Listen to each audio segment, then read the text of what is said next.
अस्सलाम वालेकुम friends, pH balance के बारे में आज हमारा सेकंड पार्ट है और इसमें हम आज पीएच बैलेंस के बारे में मज़ीद समझने की कोशिश करेंगे, इसके स्केल को भी, अल्कालाइन और एसिडिक को भी। और एक बहुत मेन हमारा बहुत इम्पोर्टेंट क्वेश्चन हमारे जहन में आता है कि हम सेलोन में पीएच को बैलेंस रखते हुए किस तरह अल्कालाइन वर्क कर सकते हैं, क्योंकि हमारे सैलून में जो स्मूथनिंग, एक्सटेंसो, कलरिंग, ये सब जो काम हो रहे होते हैं ये सब अल्कालाइन है। तो अल्कालाइन जब हम काम कर रहे होते हैं तो हमें पीएच बैलेंस को भी मेंटेन रखना होता है।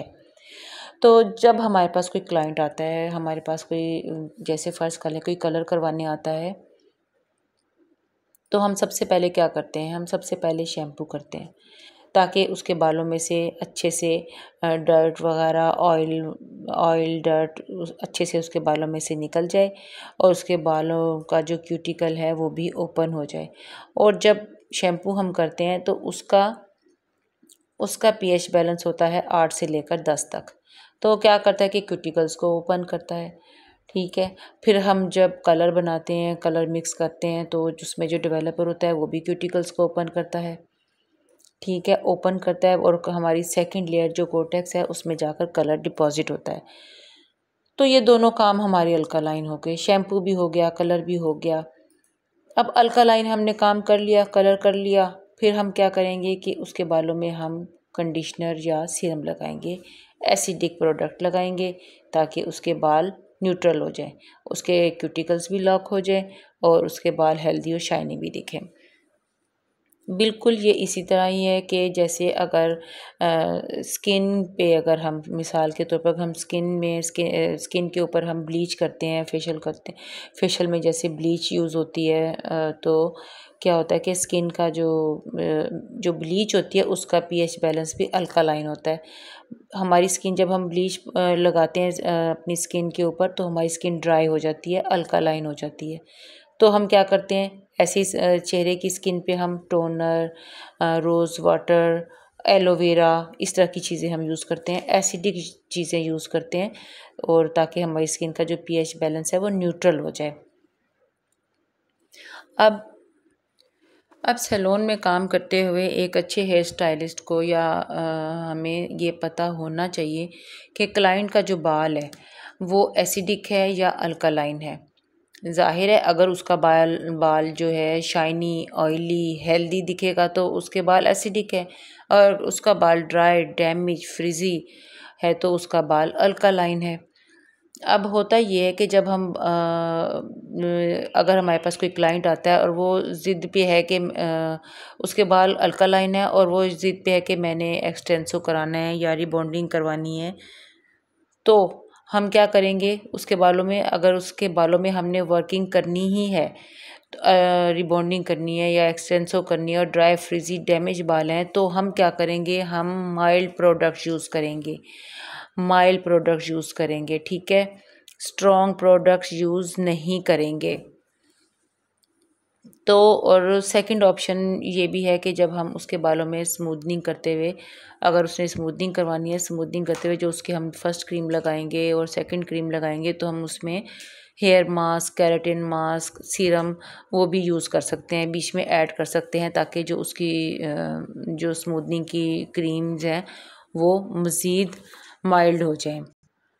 और जब हम कोई भी अपना सैलून में काम जब स्टार्ट करते हैं तो हमारा सबसे पहला जो स्टेप होता है वो शैम्पू ही होता है। तो जब हम शैम्पू इसमें यूज़ करेंगे अल्कालाइन वाले बालों में, तो वो भी हम न्यूट्रलाइज़र शैम्पू यूज़ करेंगे। अब इसमें देखें कि आपने देखा होगा कि अगर आपने सुना होगा कि शैम्पू में अगर कॉफ़ी ऐड कर दो तो बाल बहुत अच्छे शाइनी हो जाते हैं, बहुत अच्छे हो जाते हैं, हेल्दी हो जाते हैं। वो क्या वजह है? क्योंकि कॉफ़ी का पीएच बैलेंस होता है 4, शैम्पू का होता है 8 से लेकर 10 तक। तो जब हम एक अल्कालाइन में न्यूट्रल चीज़ एसिडिक चीज़ मिलाएंगे तो हमें क्या मिलेगा? हमें न्यूट्रल चीज़ मिलेगी। ऐसे ही हम शैम्पू में जब हम कॉफ़ी ऐड कर देंगे तो वो न्यूट्रल हो जाएगा, वो माइल्ड हो जाएगा। अगर हमारे पास न्यूट्रलाइज़र शैम्पू नहीं है तो हम अगर उसमें कॉफ़ी ऐड कर देंगे तो हमें न्यूट्रलाइज़र शैम्पू मिल जाएगा, यूँ समझिए, न्यूट्रल हो जाएगा वो शैम्पू। और इसी तरह अगर हमारे बाल ड्राई और बहुत फूले हुए हैं, बहुत हमारी क्यूटिकल्स ओपन है, ट्रीटेड है, तो अगर हम शैम्पू करने के बाद रूटीन में भी शैम्पू करने के बाद अगर हम हाफ़ लीटर पानी में अगर 2 टेबल स्पून अगर हम उसमें सिरका ऐड कर दें, एप्पल साइडर विनेगर ऐड कर दें और इस पानी को अपने बालों में से गुजार लें, तो हमारे क्यूटिकल्स बहुत अच्छे से लॉक हो जाएंगे और हमारे बाल बहुत अच्छे और शाइनी दिखेंगे। इसी तरह